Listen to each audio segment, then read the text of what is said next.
Religious vows are the public vows made by the members of religious communities pertaining to the conduct, practices, and views. In the Buddhist tradition, in particular within the Mahayana and Vajrayana tradition, many different kinds of religious vows are taken by the lay community as well as by the monastic community, as they progress along the path of practice.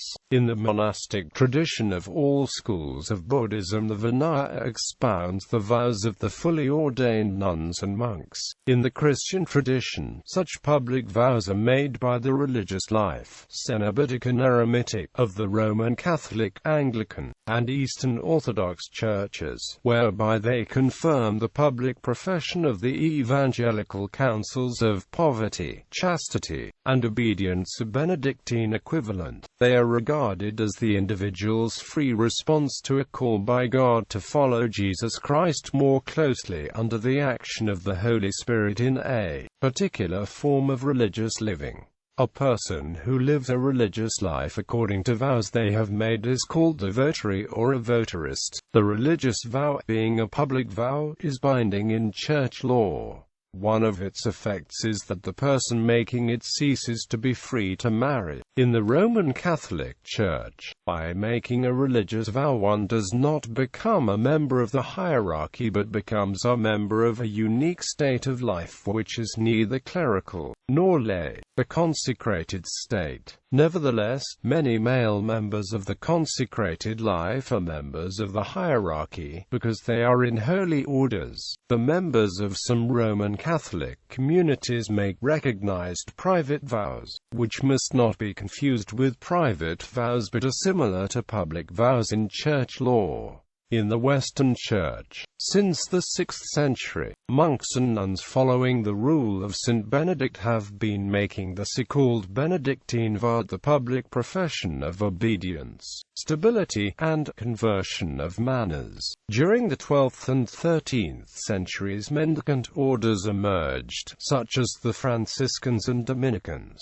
whose vocation emphasizing mobility and flexibility required them to drop the concept of stability. They therefore professed chastity, poverty, and obedience, like the members of many other orders and religious congregations founded subsequently. The public profession of these so-called Evangelical Counsels, confirmed by vow or other sacred bond, are now a requirement according to modern church law. The clerks regular of the 16th century and after, such as the Jesuits and Redemptorists, followed this same general format, though some added a fourth vow, indicating some special apostolate or attitude within the order. Fully professed Jesuits take a vow of particular obedience to the Pope to undertake any mission laid out in the formula of the Institute. The Missionaries of Charity, founded by Mother Teresa centuries later, are another example of this,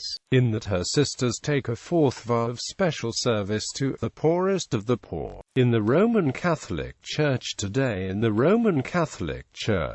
vows of members of religious orders and congregations are regulated by Canons 654 to 658 of the Code of Canon Law. These are public vows, meaning vows accepted by a superior in the name of the Church, and are usually of two durations: temporary, and, after a few years, final vows. Depending on the order, temporary vows may be renewed a number of times before permission to take final vows is given. There are exceptions. The Jesuits' first vows are perpetual, for instance, and the Sisters of Charity take only temporary but renewable vows. Religious vows are of two varieties: simple vows and solemn vows. The highest level of commitment is exemplified by those who have taken the solemn, perpetual vows. There once were significant technical differences between them in canon law, but these differences were suppressed by the current Code of Canon Law in 1983. Although the nominal distinction is maintained, only a limited number of religious congregations may invite the members to solemn vows. Most religious congregations are only authorized to take Simple vows. Even in congregations with solemn vows, some members with perpetual vows may have taken them simply rather than solemnly. A perpetual vow can be superseded by the Pope when he decides that a man under perpetual vows should become a bishop of the Church. In these cases, the ties to the order of the new bishop are dissolved as if the bishop had never been a member. Hence, such a person as e.g. Pope Francis has had no formal ties to his old order for years. However, if the bishop was a member in good standing, he will be regarded informally as one of us, and he will always be welcome in any of the order's houses. There are other forms of consecrated life in the Catholic Church for men and women. They make a public profession of the Evangelical Counsels of chastity, poverty, and obedience, confirmed by a vow or other sacred bond, regulated by canon law, but life consecrated lives in the world. Such are the secular institutes, the hermits and the consecrated virgins. These make a public profession of the Evangelical Counsels by a vow or other sacred bond, also similar of the societies of apostolic life.